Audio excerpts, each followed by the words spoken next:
This video and my 2024 race season have been brought to you in part by Pt1 RC tires and EcopowerRC, powering your fun.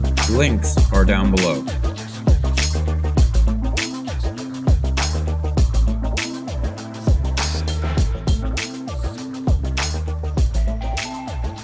So we got some goodies in the mail today. I want to give the guys over at EcoPower and A-Main a shout out for getting this stuff here so quickly. What do we have on the bench today? We have a WP110S EcoPower Servo, and we have a 4.5 turn Slingshot SLV 2. So let's go ahead and open them up and see what we've got inside. Got some pretty nice packaging here. I mean, better than most. Definitely reuse the packaging to store stuff in. So just right off the rip, this thing looks really nice. Let's see what we can get. Better look at this guy. It's got dual sensor ports. It is adjustable timing up to 60 degrees. And it is a 4.5 turn motor. Okay, let's see what else comes in here. I think we got a sensor wire. Yeah, kind of run of the mill typical sensor wire, and that is it. Let's go over the specs real quick on the WP110S. This is their 110 scale servo. Operating voltage is 6 volts to 8.4 volts. That's weird because I only thought it went to 7.4.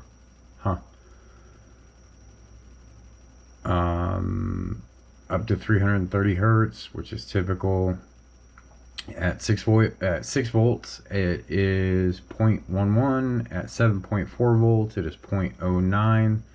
On the ESC that's in the ET410.2, it's only going to be able to run at 6 volts. But down the line, might have an upgrade coming for that.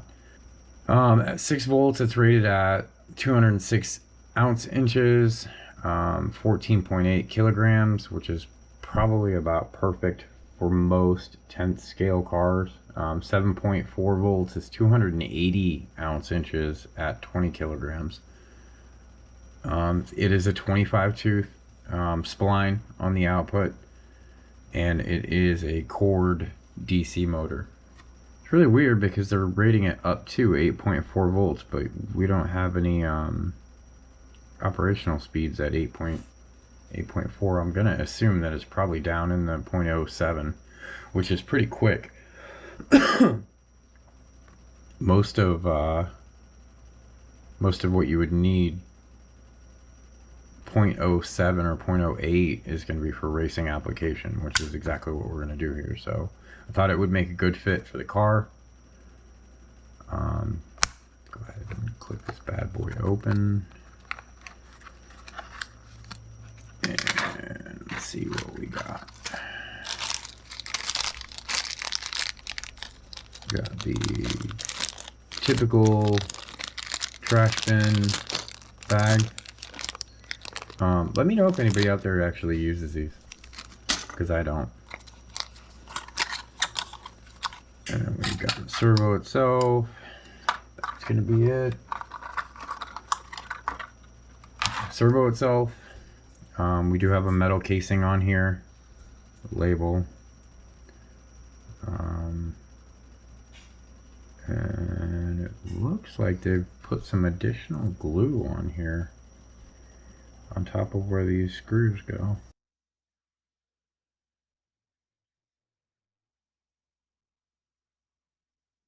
But yeah, anyways, that's the servo.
Alright, so when installing a servo for the first time, what we want to do is we want to zero everything out on the controller. If you have an RTR controller, just set everything back to zero. Let's see if I can't get this on here. Back this up a little tiny bit. So let's go back out of here. And what we're looking for is endpoint adjustment. You can see this is set for the previous servo, so I'm just going to zero everything out, which it did. We're going to go to sub trim, reset, and then additionally on my controller we have to change the steering trim to 0. Now on every kit there's going to be a specific distance that I don't know if we can get in there and see it or not. Let's see if we can change this. Specific distance that, I don't know if you guys will be able to see that. This arm has a gap on it.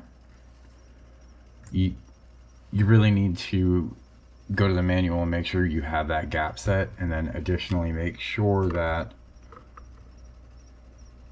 all your links are set identical. So this side right here for the steering matches this side over here.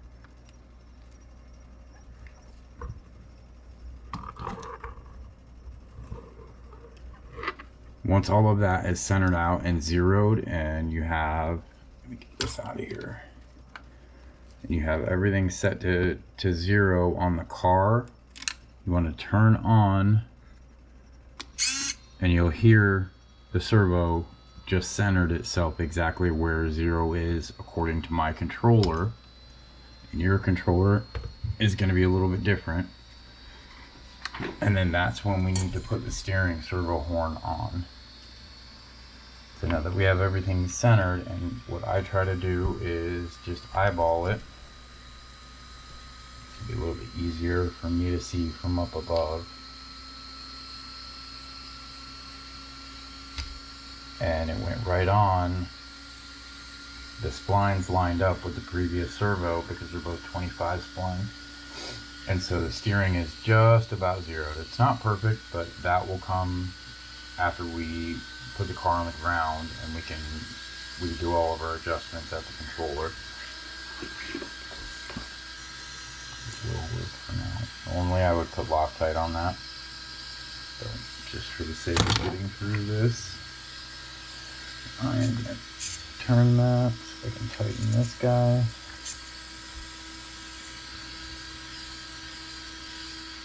Not with that on.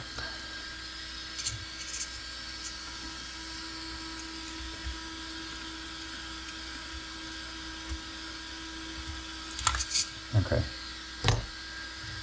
So the first thing we want to do before you drive it or go anywhere is you want to set your endpoints.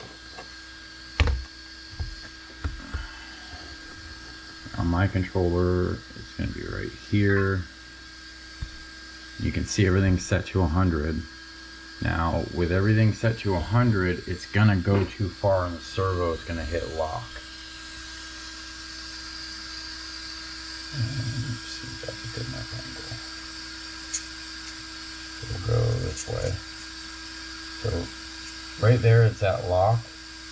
And you can see that I can still go further.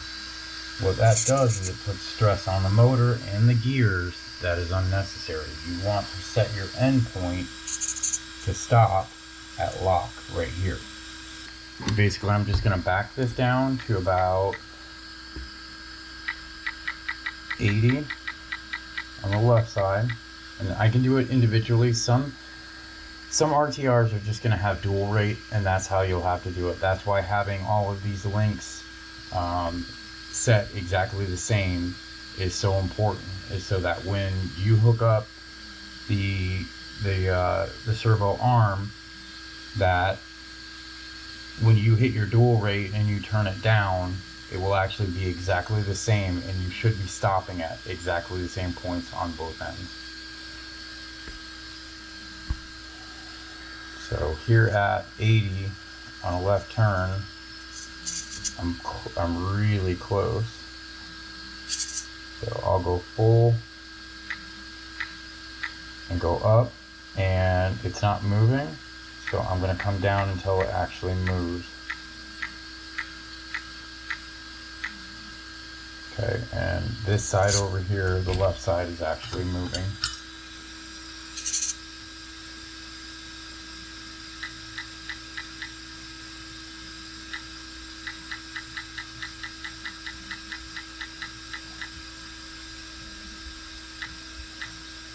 Okay, so right around 84 is full lock. Now it's going to be very similar onto this side, probably not exactly the same. And actually, I need to put this in.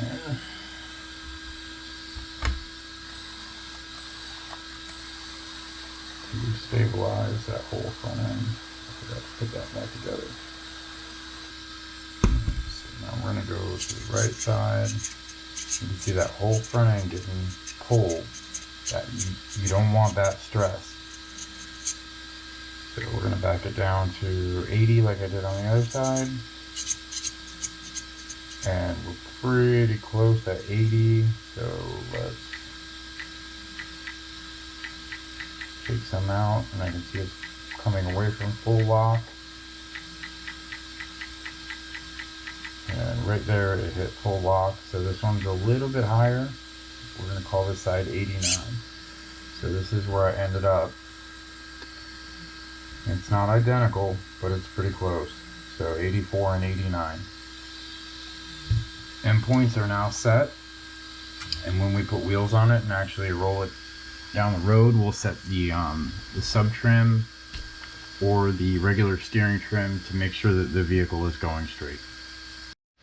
Alright, now that we've got our endpoint set, I will see you guys at the track, and we're going to take a few laps. Alright, I've been trying to get out to the track for 2 weeks now with this thing. Last week nobody was racing them. I don't know if you guys can see that or not. I just have a standard battery in here, and what we're going to do is we're going to check for temps, and we're just going to run it on my track here at the house. Do a little bit of bashing. Those are not normal tires that I would have on here for racing, but since we're here at the yard, or Northport Pines as I like to call it, we are going to run the basher tires. Okay, and then this is with the WP110S Servo and the 4.5 turn drag motor. So what we're gonna basically do is just check temps. So go here, go to my timer. We're gonna run for 2 minutes. Timer start. And then we're gonna pull a temp and see. Track is in terrible condition. I'm still up in the air about whether or not I'm gonna actually bring clay in here or not. Probably looking more like not, because of the way things have been going with the economy, but and then the driver's stand needs a revamp as well.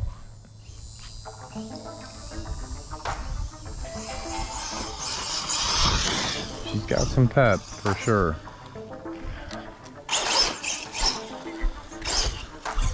We're actually going to go for 2.5 minutes.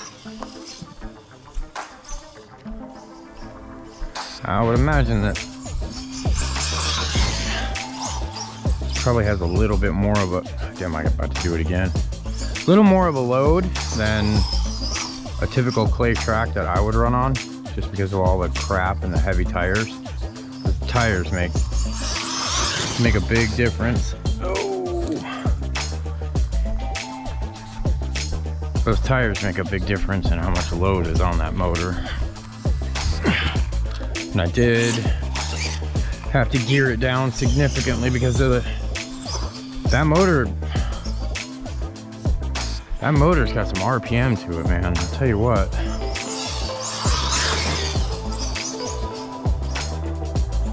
I keep wanting to hit that. There's 2 minutes, so we're gonna go a little bit longer. See if I can get on.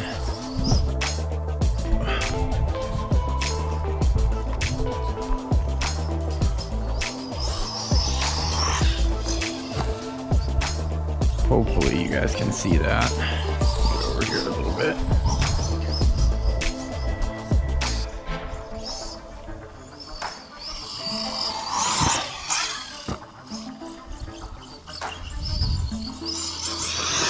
Give it one good send. This isn't really a basher for me, it's a racer, so try not to beat on it too bad. Let's give her a temp check. This is almost 3 minutes. Hopefully this is in plain sight. Okay, and we are at 93 on the end bell. 94, 95. At the front, we're at 10, right around 100. Let's check the top real quick. Top, we're at right around 100. So far, so good. This is actually way better than it was before. I tried to pull a bunch of timing out of the motor because I thought it would need it. However, when I pulled the timing out, it seemed like it actually ran hotter, which kind of doesn't make any sense to me. So I put it back to 30 degrees, which is what it was shipped at. And it cooled off significantly. So I think I can get a whole 5-minute run out of this thing without worrying about it. And I can probably add some timing or maybe a little more gear to it. But so far, so good. Servo's doing fine. It's plenty responsive. I mean, definitely for bashing, for racing, you may want to run this servo at a higher voltage if you can. If you can run it at 7.4 volts, it's going to be a little bit quicker. Or run a slightly longer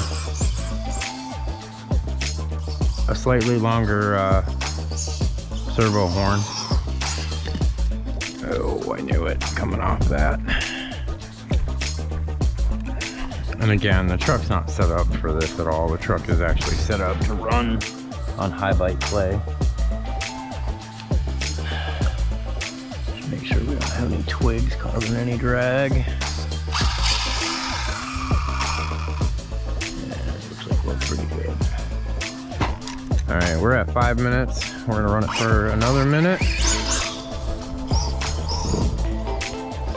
I have low voltage cutoff turned off.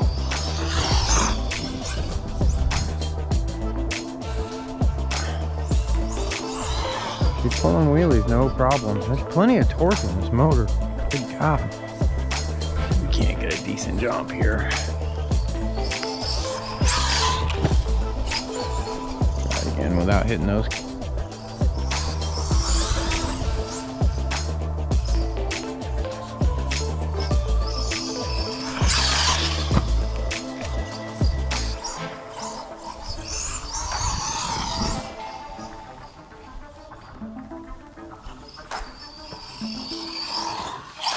Yeah, pulled out of it. Just throw a big old rooster tail.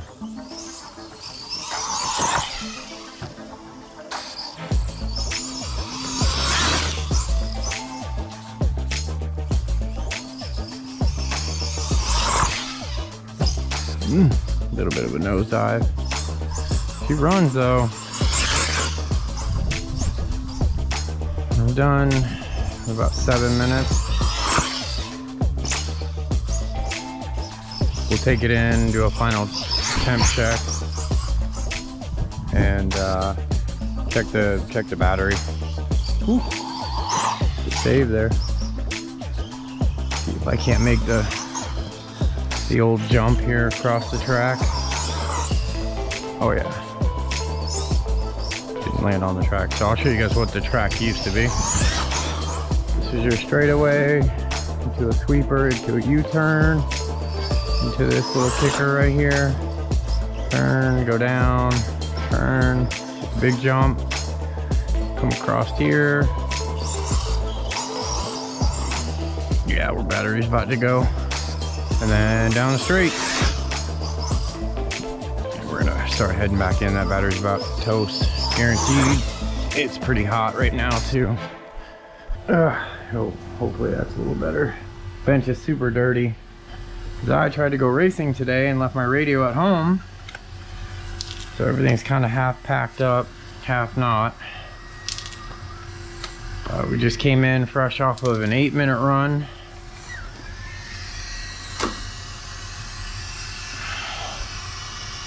And we're gonna hit the temp. And we're at one, I don't know, hopefully you guys can see that. 135, 131, 120. UFC is at about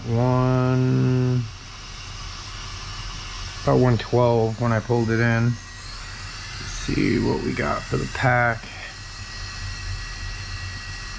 Battery's pretty hot. So yeah, battery's pretty warm.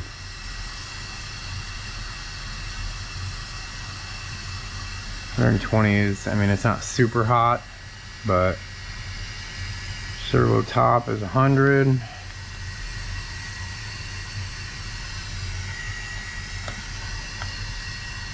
Servo side is 100. So servo didn't overheat, servo didn't power, servo didn't overheat, servo didn't lock up, didn't have any issues. One thing I am concerned about is that battery temp, and originally the amp draw that's coming out of here and the amp draw that's coming off of the servo. When I first set everything up,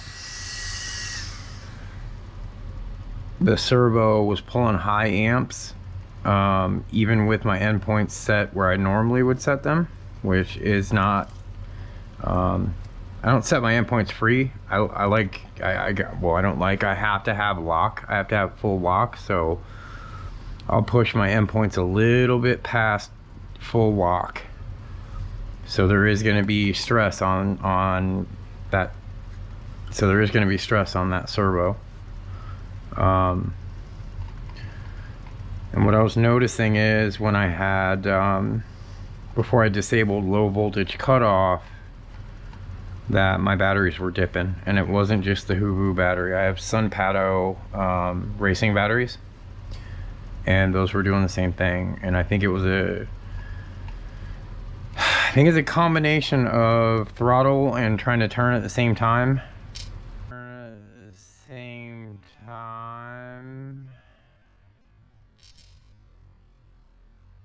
Whoa, that's a B. Sorry, buddy. You must have gone for a hell of a ride. I don't know where he went. Hopefully not near me still. I think it was a combination of getting on the throttle a little too aggressively and turning to full lock at the same time. But I do want to test this outside of the car to see what the amp draw is at lock, and then compare that to one of my normal racing servos. Now that I've got the battery out and I'm feeling it, it's not as bad as I thought it was. It is still warm, however it's not that bad. Why are you not turning on?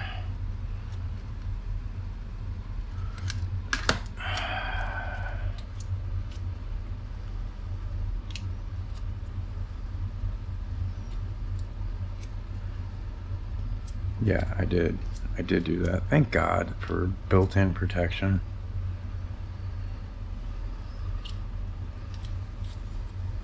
Hopefully that didn't get cooked as well.